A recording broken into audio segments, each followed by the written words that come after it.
So have you done something like that in the past? I mean, how did you volunteer for this?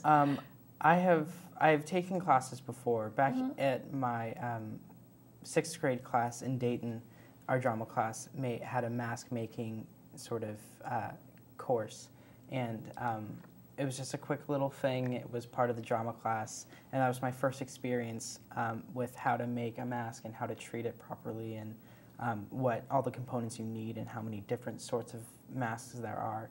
And then I took another class back 8th grade year, and we had a mask making course. We had someone who was a professional mask maker come in and talk to us about what we needed, and we got to work on that, make our own masks. And so yeah, and when I went to Natalie, our director, for this whole design that she wanted, I was looking more towards makeup and different prosthetic appliances that you can put on the wolf's face to make him more wolf-like. And of course my vision was a little different than hers. So she said, I'm looking for more of a cartoony sort of look. And I said, masks. That would work quick. That would be easy to take off. And it would be a very drastic cartoon type look to the characters that we have wearing masks, which are the witch and the wolf. Are you doing the witches? Yes, I'm started. I haven't started the witches yet. Okay. So going down to the wire. Light that fire. Of course, the witch does not need hair on her face. No, so just a wart, right? Yeah, that'll be a little quicker. Maybe some hair coming out of the wart. Possibly. She does not have a mustache. So what about the rest of the costumes? I mean, is somebody doing them, or are you mostly? How's that working? Well, I know that mine was made. Okay. And it's fabulous. So excited. Okay. So the only thing I know that's left on mine is my second cape, the wolf's cape. I'm so excited to see. And I think a lot of I know the ball gowns were made too, weren't they? Some of them came from Gallery Theater's costumes that they've used before, and they're making alterations to them. Some of them, Steven Stewart is our primary costume designer, and I know he's been building some of the pieces, like the witch's costume, especially in the second act. Mine, they've altered a wedding dress to be my ball gown, because then I have a quick change into a wedding dress, and so then I can just remove the components that they add. I know, I haven't seen it yet, so I'm not sure if it's really going to work, but crossing my fingers. Blue skirt. Yeah. Okay, great. Wow. Well, I mean, and you feel like it's really coming together at this point. I mean, you're close enough to opening night that it's starting to feel like it's coalescing. Yes. Yeah, it's getting there. Last night, it was nice because a lot of our set finally came up. Okay. Yeah. And so seeing the characters on the set, and everybody was wearing, rehearsal skirts and rehearsal shoes. Not the guys, obviously, but some of them were wearing shoes. Sorry, I couldn't help it. And so when they, were sitting on these different pieces that are supposed to represent trees and just weaving in and out of things, all of a sudden I was realizing, watching, this is really a show, and this is going to look really cool. When you have this set come together. It's really cool. So let's take a little break, and then I think that we have another cast member who's going to be joining us. So we'll just wind it down right here. Awesome. All right.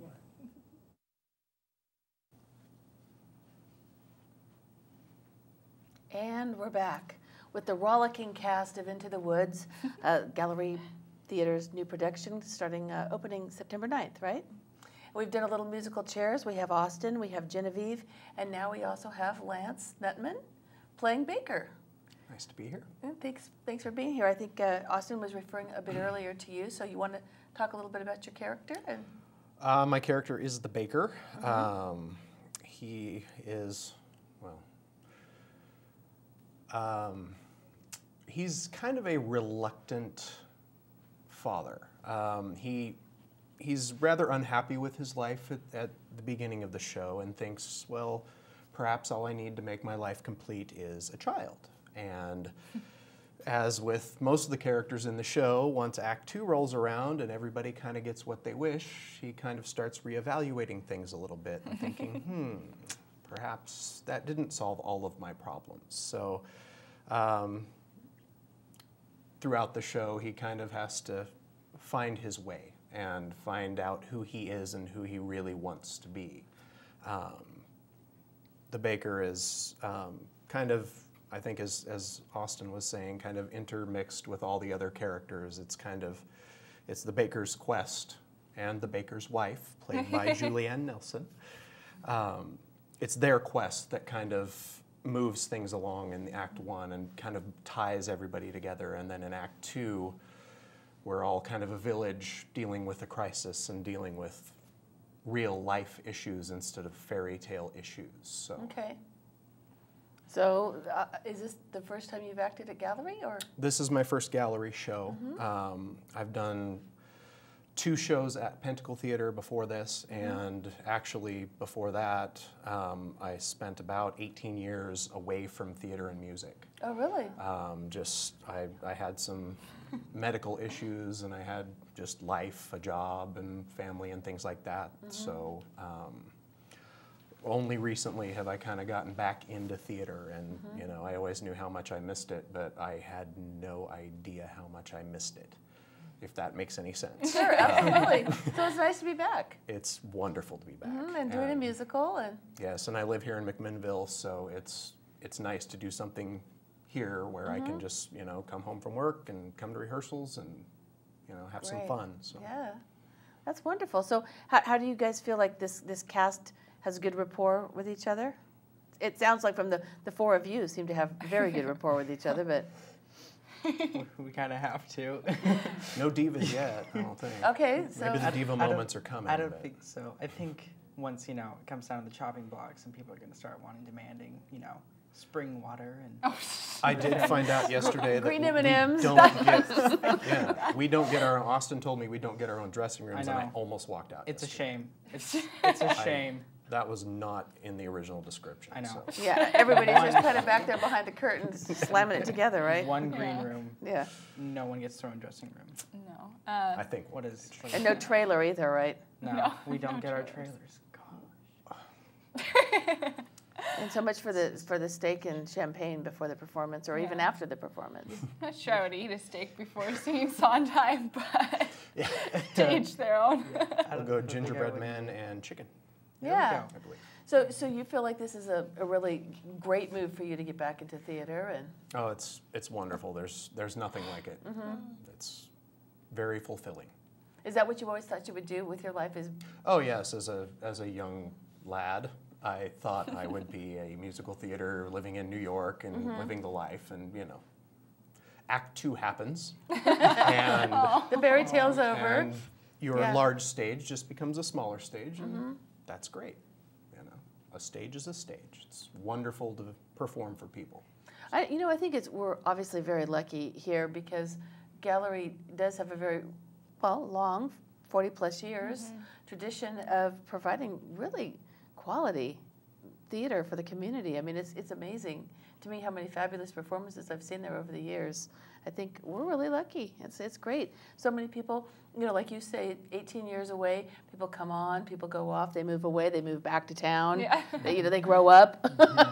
They're finally able to play the romantic lead after, a few years Well, as I'll come back to see Oliver Austin in or that role. something, But I mean, that's what makes it nice is you do get a chance to see people sort of develop as actors and singers and performers. I think that's good. It's nice to give back to the community too. I mean, as nice as it is to be on stage and have that old, selfish actor thing, it's wonderful to bring the joy to the community, and as word spreads about a show and they think, oh well, I've heard really good things about this. Maybe I should go down there and see it on a Friday or Saturday when I got a little spare time on an evening or a nice date night or something. It's nice to share that with everybody and have those relationships that you build over time too with the cast members. I think there's something really magical for us when it all comes together and we're able to see it, and the minute you get an audience in there, it's very exciting, and I think that goes back to what Lance said about it being really fulfilling.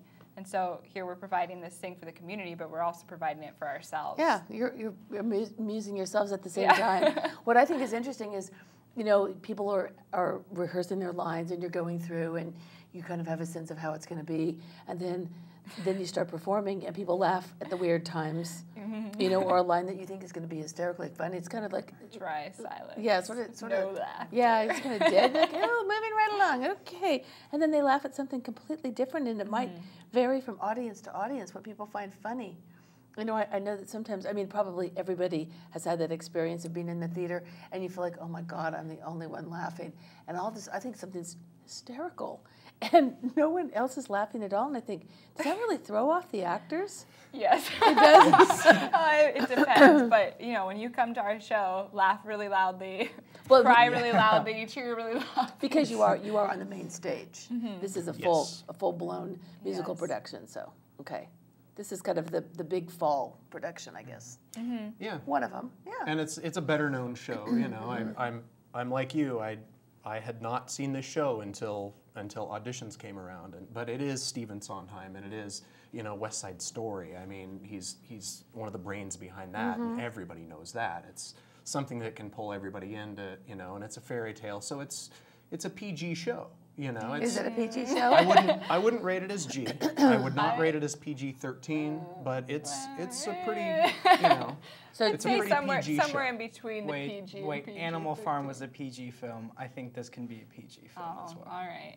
okay, so right. this is like middle school kids maybe, but not. Yeah, maybe not I young. mean, I wouldn't personally bring little children if I had them, just because Not little there are children. some Yeah. scary things that I'd go say on. like my third grade younger brother is going to come see it, and I Okay. feel fully comfortable with him coming. To see Okay, it. Yeah. well that's and good to it- know. It is the Brothers Grimm version of the fairy tales. Yes. So, Yeah. you know, Rapunzel bears twins and gets cast into the desert, and Cinderella's step-siblings get blinded and parts of their feet cut off. So, if you're comfortable with that. So this isn't really the Disney version. This No, is definitely it's definitely not No. Disney. the. Okay. But okay. it does have, in the end, it has some, you know, morals. It has And great that's, morals. That's the wonderful thing about fairy tales is, in the end of it, it brings up a lot of themes that, you know, children and parents can discuss. And this has, I mean, layers upon layers of lessons that we learn by the end of it. And so it a really really does meaty have show. a lot to think about.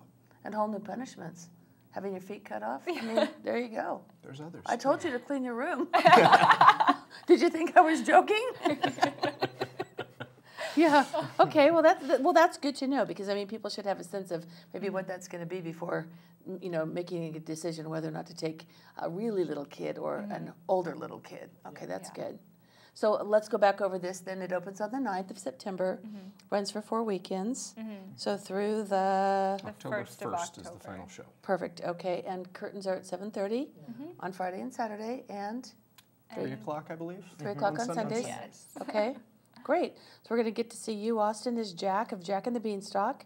We're going to get to see the lovely Genevieve as Cinderella, and you're going to be the baker. And then we have cute little Brandy over there off screen, and she has Little Red Riding Hood. So I think it's going to be a wonderful show. And I don't know, what could you tell? What, like a closing remark, I guess, that you'd say? It's a fun show. It's a funny show, and it's a musical. I personally think all levels of family can come and enjoy this show. Okay, great. That's good. That's good. So for tickets, people can call the gallery box office, which is Tuesday through Friday from noon to 5, 503-472-2227. And we'll look forward to opening night. Thank you. So exciting.